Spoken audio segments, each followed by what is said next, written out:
Part 2 এ আমরা দেখতে পাই জিনিউ এবং দাসদাসীরা মিলে যখন রাজকুমারকে খুঁজছিল ঠিক তখনই পিংটিং ব্রিজের ওপর থেকে নদীতে ঝাঁপ দেয়। এটা দেখে লোকজন ছোটাছুটি করে সেদিকে যেতে শুরু করে। তখন জিনিউ এটা দেখার জন্য সেখানে যায়, কিন্তু সে যখন সেখানে যায় তখন সে দেখতে পায় পিংটিং এর পাশে তার স্বামী বসে আছে এবং সেখানকার সবাই পিংটিং এর মৃত্যুর জন্য তাকেই দায়ী করছে, যার কারণে সৈন্যরা সেখানে এসে তাকে জেলখানায় বন্দী করে রাখে। তাই জিনিও এখন বড় রাজকুমারের কাছে যায় তার স্বামীর হয়ে বিচার চাইতে। সে তার কাছে অনুরোধ জানায় যাতে সে তার স্বামীর জন্য একজন ভালো বিচারক ঠিক করে দেয়, আর সে তাকে জানায় যাতে সে মন্ত্রী লিউ গুইফুকে তার স্বামীর বিচারের জন্য ডাকে, কারণ মন্ত্রী লিউ গুইফু একজন সৎ এবং ন্যায়পরায়ণ মানুষ। তাই একমাত্র সেই পারবে তার স্বামীর সঠিক বিচার করতে। আর সে মনে মনে ভাবতে শুরু করে গত জন্মে সঠিক বিচার না হওয়ার কারণে ছোট রাজকুমারের মৃত্যু হয়েছিল, তাই এ জন্মে সে এরকম কিছু হতে দিবে না। এরপর জিনিও তাকে আরো একটা অনুরোধ জানায় যাতে জেলখানায় তার স্বামীকে বেশি কষ্ট না দেওয়া হয়। পরের সিনে জিনিও তার স্বামীর সাথে দেখা করতে যায়, তখন সে তাকে বলে সে ওই মেয়েটিকে হত্যা করেনি এবং সে এরকম কিছু করতেই পারে না। তখন জিনিও তাকে বলে সে তাকে বিশ্বাস করে। জিনিও তাকে বিশ্বাস করে। এটা শুনে রাজকুমার তো অনেক বেশি খুশি হয়ে যায়। এরপর জিনিও তাকে বলে সময় খুব অল্প, তাই আমাকে খুব তাড়াতাড়ি সবকিছু খুলে বলো, সেদিন রাতে তোমাদের মাঝে কি হয়েছিল।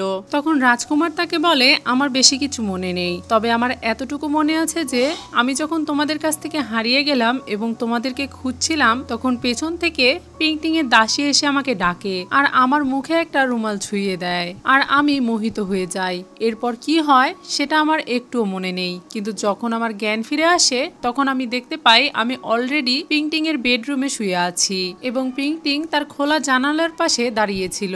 এই সবকিছু শোনার পরে জিনিউ তাকে আশ্বস্ত করে যে সে এসবের ভেতর থেকে তাকে বাঁচিয়ে তুলবে এবং সে তার কাছে কিছু খাবার দিয়ে তাকে বলে নিজের যত্ন নিতে। এরপর সে ওখান থেকে চলে যায় এবং কিছু প্রমাণ নিয়ে সে বড় রাজকুমারের কাছে যায়। তার কাছে গিয়ে সে বিস্তারিত সব ঘটনা তাকে খুলে বলে যে কিভাবে ছোট রাজকুমারকে বশ করে তারা পিংটিং এর ঘরে নিয়ে গিয়েছিল এবং পিংটিংকে রাজকুমার হত্যা করেনি বরং পিংটিং আত্মহত্যা করেছিল। পিংটিং হয়তো এমন কিছু জানতো যেটার কারণে তার বেঁচে থাকা মুশকিল হয়ে উঠেছিল, তাই কেউ একজন প্ল্যান করে ছোট রাজকুমারকে ফাঁসিয়ে দিয়েছে। সেদিন তারা ওই প্রোগ্রামটাও করেছিল শুধুমাত্র ছোট রাজকুমারকে ফাঁসিয়ে দেওয়ার জন্য। যেহেতু জিনিও সব প্রমাণ সহ তার কাছে বিস্তারিত বুঝিয়ে বলে, তাই এখানে প্রমাণ হয়ে যায় যে পিংটিং এর মৃত্যুর জন্য ছোট রাজকুমার দায়ী নয়। এরপরে ছোট রাজকুমারকে কারাগার থেকে মুক্ত করে দেওয়া হয়। বাহিরে আসার পরে রাজকুমার জিনিওর সাথে কথা বলছিল আর তাকে ধন্যবাদ জানাচ্ছিল। ঠিক তখনই সেখানে জিনিওর ছোট বোন তার শাশুড়ি এবং ছোট রাজকুমারের মাকে নিয়ে আসে। তারা তো ছোট রাজকুমারের উপরে অনেক বেশি রেগেছিল, কারণ তার কারণে তাদের মান সম্মান যেতে চলেছে এবং রাজ্যের সবার কাছে তাদেরকে ছোট হতে হয়েছে, যার কারণে তার মা তো তার উপরে অনেক বেশি রেগেছিল আর এই কারণে সে ছোট রাজকুমারকে শাস্তি দিতে চাইছিল। তখন ছোট রাজকুমার তার মায়ের কাছে ক্ষমা চায়, কিন্তু এতেও কোনো কাজ হয় না। তখন জিনিও তার কাছে অনুরোধ করে, কিন্তু এরপরেও কোনো কাজ হয় না। যখনই ছোট রাজকুমারের মা তাকে লাঠি দিয়ে আঘাত করতে যাচ্ছিল ঠিক তখনই সেখানে মন্ত্রী চলে আসে আর তাদের সবাইকে বলে রাজা তাদের জন্য একটা বার্তা পাঠিয়েছে। সে তাদের সবার সামনে ঘোষণা দেয় যে ছোট রাজকুমারকে ভুল বোঝা হয়েছিল, এসব কিছুর জন্য ছোট রাজকুমার দায়ী নয়, সে শুধুমাত্র ষড়যন্ত্রের শিকার হয়েছিল, তাই সম্পূর্ণভাবে তাকে নির্দোষ ঘোষণা করা হলো।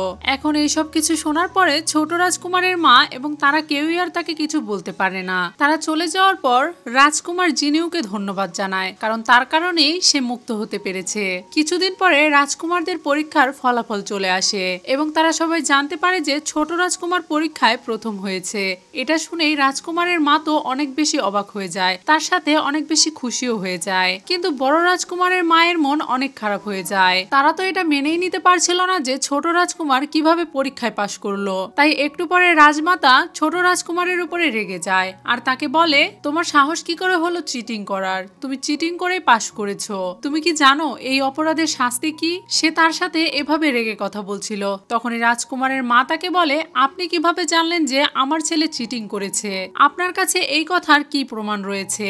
তখন রাজমাতা তাকে বলে সে যদি চিটিং না করে তাহলে সে কিভাবে পাশ করলো, এটা তো আমরা সবাই জানি যে তার কোনো যোগ্যতাই নেই পরীক্ষায় পাশ করার, তার উপরে একই সময় সে বৃত্তিও পেয়েছে।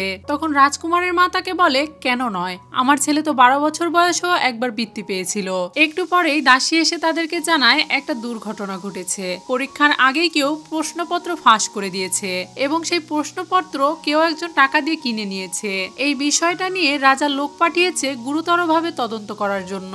এই সবকিছু শুনে এখন রাজমাতা ছোট রাজকুমারকেই দোষ দিচ্ছিল আর তাকেই বলছিল সে ছাড়া এই কাজ আর অন্য কেউ করেনি। তার জন্য পরিবারের মান সম্মান ধ্বংস হয়ে যাচ্ছে, তাই তারা তাকে বাড়ি থেকে বের করে দিতে চায়। এটা শুনে রাজকুমারের মা একটু রেগে যায় আর তাদেরকে বলে তার ছেলেকে কেন তারা বাড়ি থেকে বের করে দিবে। এটা তো প্রমাণিত নয় যে তার ছেলেই এই কাজগুলো করেছে।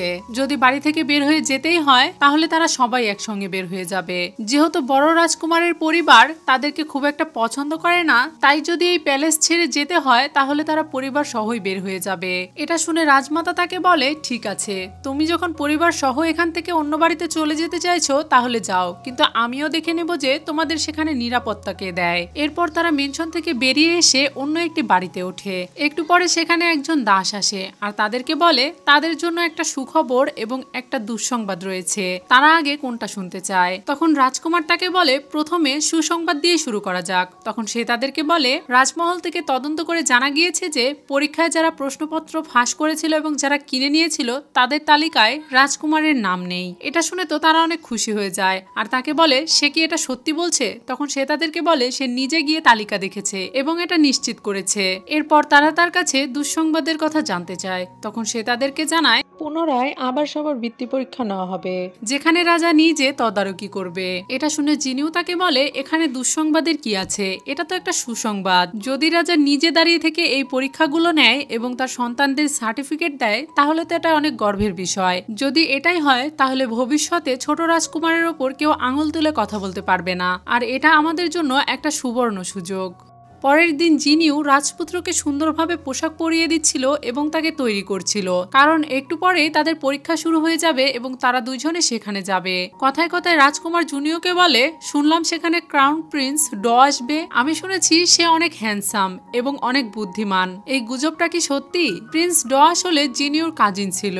এটা শুনে জিনিও তাকে বলে হ্যাঁ, এগুলো সবই সত্যি, সে আসলে সুদর্শন এবং অনেক সাহসী, তার সাথে অনেক বুদ্ধিও রয়েছে তার। তখন রাজকুমার তাকে বলে তাহলে তো অনেক মেয়েরা তাকে পছন্দ করে এবং তাকে পেতে চায়। তখন জিনিও তাকে বলে হ্যাঁ, সেটাই তো হওয়া উচিত। এরপর সে তাকে নিয়ে মেনশনের দিকে চলে যায়। পরের সিনে আমরা রাজকুমারী ইউয়ানকে দেখি, সেও তাদের সাথে পরীক্ষা দেওয়ার জন্য মেনশনে আসছিল।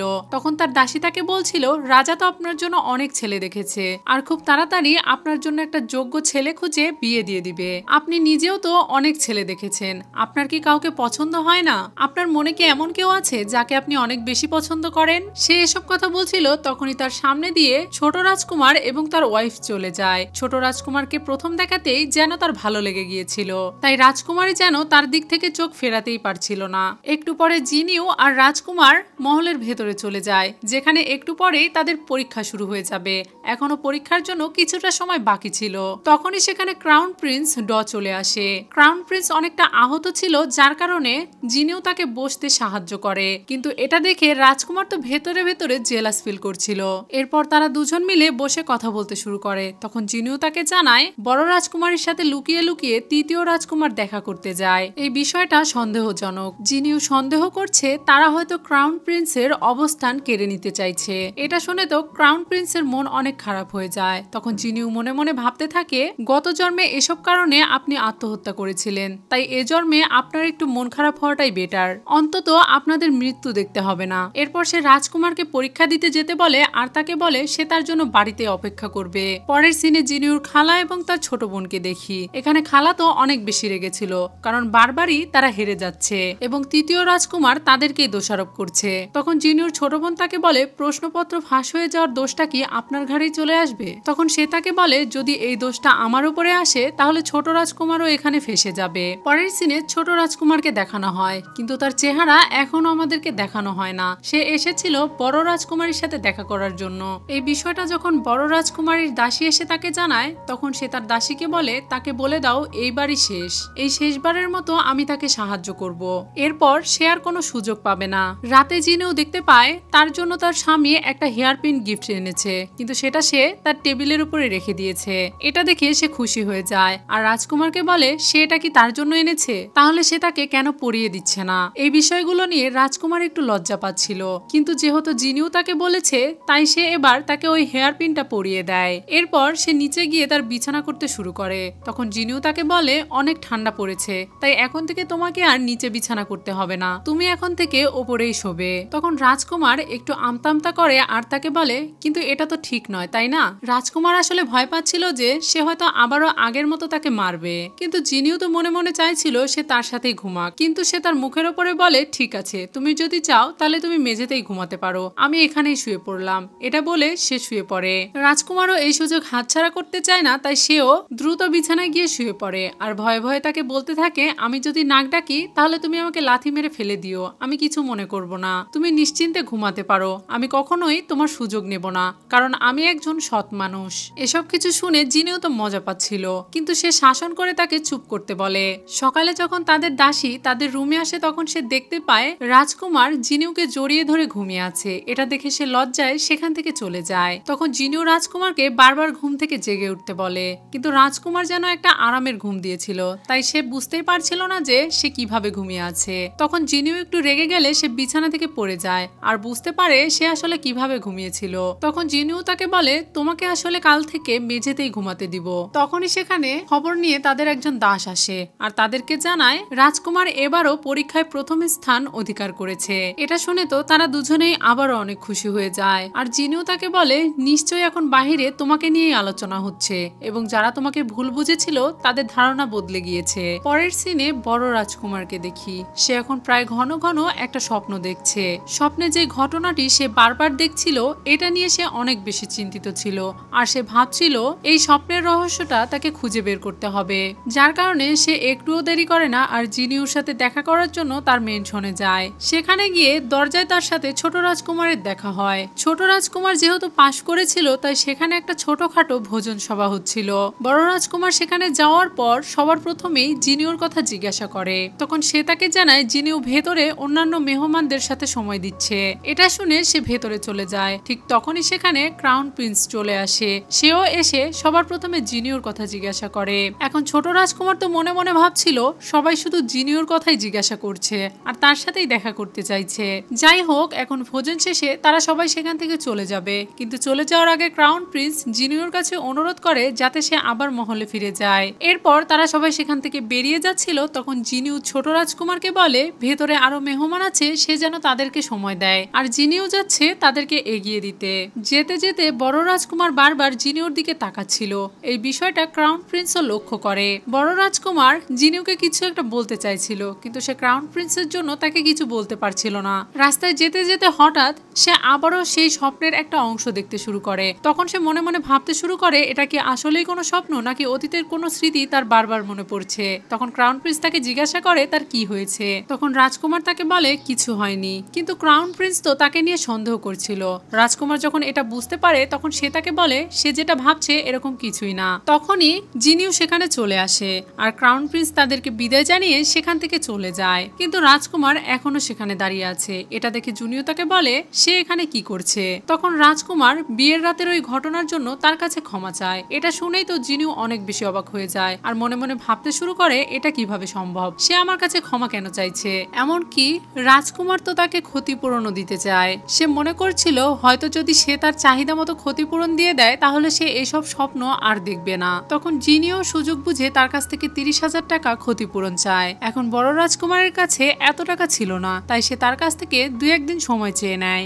বড় রাজকুমার সেখান থেকে চলে গেলে এবার সেখানে ছোট রাজকুমার আসে আর সে জিনিওকে বলে সে তো তাকে নিয়ে ভালোই একটা ব্যবসা শুরু করে দিয়েছে। তখন জিনিও তাকে ধমক দিয়ে বলে সে কি তাদের কথা আড়ি পেতে শুনেছিল। পরের সিনে দেখানো হয় ছোট রাজকুমার আবারও পড়তে বসেছে। তখন সেখানে জিনিও আসে আর তাকে বলে সে যে এত বই পড়ে সেখান থেকে কি সে কিছু শিখতে পেরেছে। উত্তরে ছোট রাজকুমার তাকে বলে সে এই বই পড়া ছাড়া আরো অনেক কিছু করতে পারে। তখন জিনিও তাকে সেগুলো করে দেখাতে বলে। ছোট রাজকুমার কিছু উপাদান দিয়ে একটা লিপস্টিক তৈরি করে। জিনিও বলে এটাকে তো লিপস্টিকের মতো না, একটা পারফিউমের মতো মনে হচ্ছে। তখন ছোট রাজকুমার সেই পাউডারটাকে একটা পানিতে মিশিয়ে একটা ছাঁকনি দিয়ে ছেঁকে দেখায়। এটা এখন অনেক ভালো মানের একটা লিপস্টিক তৈরি হয়ে গেছে। ছোট রাজকুমার এই লিপস্টিকটা জিনিওকে উপহার দেয় আর সে নিজে হাতে তার ঠোঁটে এই লিপস্টিক পরিয়ে দেয়। এরপর তারা দুজন মিলে সিদ্ধান্ত নেয় যে তারা দুজন মিলে বাহিরে ঘুরতে যাবে। বাহিরে ঘুরতে এসে জিনিওর একটা জুয়েলারির দোকান পছন্দ হয় আর সে ছোট রাজকুমারকে সেই দোকানে যাওয়ার জন্য বলে। জিনিউ সেই দোকানের ভেতরে যাওয়ার আগে ছোট রাজকুমার তাকে অনেক ধরনের পরামর্শ দেয়, যেমন দোকানে ডাকাত পড়লে কি করবে, কোনো জিনিস যদি পছন্দ হয় তাহলে কি করবে এবং কোনো জিনিসের দাম কিভাবে কমাতে হয় ইত্যাদি। তার এই এত এত কথা শোনার পর অবশেষে তারা দুজন সেই দোকানের ভেতরে যায়। এরপর দোকানদার তাদেরকে বিভিন্ন ধরনের ক্রিম দেখাতে থাকে। অনেকগুলো ক্রিম দেখার পর জিনিউর একটা ক্রিম অনেক পছন্দ হয়। এটা দেখে দোকানের মালিকও সেই ক্রিমের দামগুলো অনেক বাড়িয়ে বাড়িয়ে বলতে শুরু করে, যার জন্য ছোট রাজকুমার তাকে একটা রূপার কয়েন দিয়ে দেয়। এটা দেখে জিনিউ আবার ছটফট করতে শুরু করে, কারণ সেই ছোট্ট একটা জিনিসের জন্য এত টাকা খরচ করতে চাইছিল না। এসবের মধ্যে সেখানে জিনিউর ছোট বোন আর বড় রাজকুমার সেখানে চলে আসে। জিনিউর ছোট বোন এখন গর্ভবতী ছিল। তারা সেখানে এসে কিছু জুয়েলারি দেখতে শুরু করে। তখন সেখানে জিনিউর ছোট বোনের একটা জুয়েলারি পছন্দ হয়ে যায় আর সে ওটা বড় রাজকুমারকে কিনে দিতে বলে। তবে সেই জুয়েলারির দামটা অনেক বেশি হয়, বড় রাজকুমার তাকে সেটা কিনে দিতে চায় না। ছোট রাজকুমার আর জিনিউ সেখানে থেকে তাদের দুজনের কাণ্ড দেখছিল। বড় রাজকুমার অনেক রকম বাহানা করে আর জিনিউর ছোট বোনকে বোঝানোর চেষ্টা করে যে এই জুয়েলারি কেনার তার কোনো প্রয়োজনই নেই। তখন ছোট রাজকুমার উঠে এসে বলে তার স্ত্রী একটা জুয়েলারি পছন্দ করেছে, সে কি সেটা তাকে কিনে দেবে না? আমার স্ত্রী যদি কোনো কিছু পছন্দ করে তাহলে আমি সেটা অবশ্যই কিনে দিব। তখন জিনিউ তাকে বলে সে এসব কি বলছে, তার কোনো জুয়েলারি পছন্দ হয়নি। তখন ছোট রাজকুমার বলে তার স্ত্রী তাকে কিছু না বলা সত্ত্বেও সে তাকে অনেক কিছু কিনে দেয়। এসব শুনে জিনিউর ছোট বোনের অনেক খারাপ লাগে এবং সে দোকান থেকে রাগ করে বেরিয়ে যায়। তখন বড় রাজকুমারও তার পিছন পিছন সেখান থেকে চলে যায়। ছোট রাজকুমার দোকান থেকে জিনিউকে অনেক কিছু কিনে দিয়েছিল, অন্যদিকে বড় রাজকুমার তার স্ত্রীর রাগ ভাঙাচ্ছিল। তখনই সেখানে কিছু লোকজন চলে আসে।